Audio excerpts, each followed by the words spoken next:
George R.R. Martin will not finish A Song of Ice and Fire. It's possible that I could be wrong. It's happened once or twice before. In this instance, though, it's best to think tragically. To begin with, there is no impetus to finish the novels. Financially, Martin has no need to produce an end to the series. Not only is he in an enviable position for almost any writer, and that he is financially secure by his own efforts, he's also clearly immune to the actions of other people, like his fans, or his alleged fans, who are pressuring him to write the novels.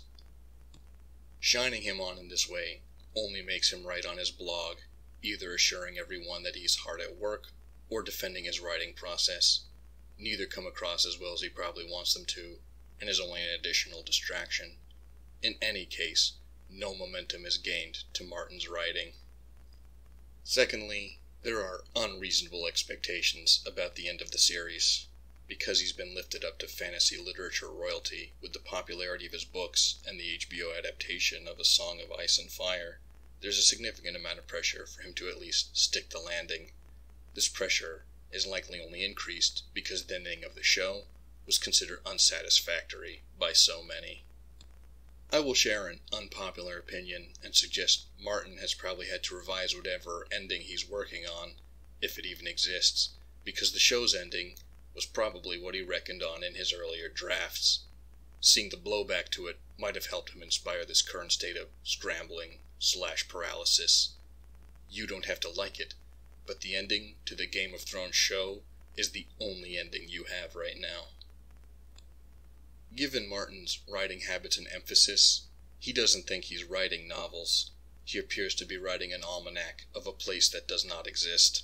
Whatever the merits of such an endeavor might be, it's divorced him from any sense of narrative structure or progression.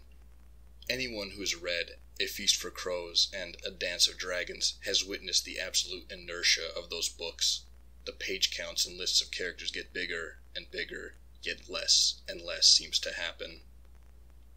Martin tipped his hand years ago, all the way back in 2014, with his question of what was Aragorn's tax policy in a Rolling Stone interview. I take Martin at his word and deeds that he is a Tolkien fan. It is difficult to be a fan of fantasy and not at least appreciate Tolkien. What Martin's question reveals, however, is that he has concerns that clearly weren't Tolkien's concerns, nor it seems to be the concerns of generations of fans who have never wondered which Gondorian tax bracket they'd inhabit. It's possible Tolkien had answers to similar such questions, but he didn't think them pertinent to the story he was writing. Martin seems so desperate to answer those questions for his own work that it strangles any sense of pacing or forward movement. In the novel Wonder Boys by Michael Chabon, the writer and professor Grady Tripp is rightly criticized about his bloated work in progress when one of his own students says, "You always told us writing is about making choices, but it's like you didn't make any choices at all." By attempting to include all the information he can think of in an endless draft of his novel, Tripp renders the whole thing meaningless. It may be Martin's attempt to answer an endless list of questions, some of which many of his readers might find unnecessary or even pedantic, has slowed his writing process to a glacial pace. By his own admission, he's a slow writer. That's understandable, and in some ways it's a strength that Martin knows this about himself, as a person and a writer.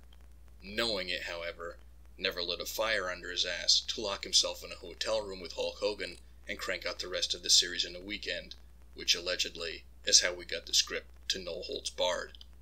Minus, of course, George R.R. Martin's involvement. Knowing his own process, if finishing the series was his number one goal, he'd have done the organization to increase the likelihood of reaching that goal. But he didn't. Unless Martin has secretly completed drafts of the last two remaining novels, waiting for his editor to perform the pretense of going over the manuscripts, we're not going to get the end from him. That's even if we believe it'll only be 2 more books. Once upon a time, A Song of Ice and Fire was supposed to be a trilogy, so who's to say the number of books wouldn't change again? Such uncertainty, though, does nothing to make me believe we're any closer to the end than we were decades ago. The finish line keeps getting more and more distant. I wish I didn't have to say this, but we're on the internet, and we're living in interesting times. And by interesting, I mean dangerous and unpredictable. Please do not harass George R. R. Martin, or anyone for that matter. If you're frustrated, that's understandable, but threats and vitriol aren't going to get you what you want. If you're a fan, the best thing you can do for your own well-being and for the author is to send Martin a message, something along the lines of, "Hey buddy, I enjoy your books. Keep up the good work."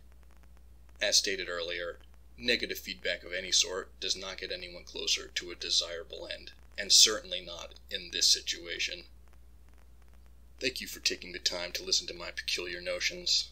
If you like what I'm doing here and want to support the channel, you know what to do. If you want to see my written work, including reviews of Martin's A Song of Ice and Fire books, I'll have a link below. Until next time, please live and be well.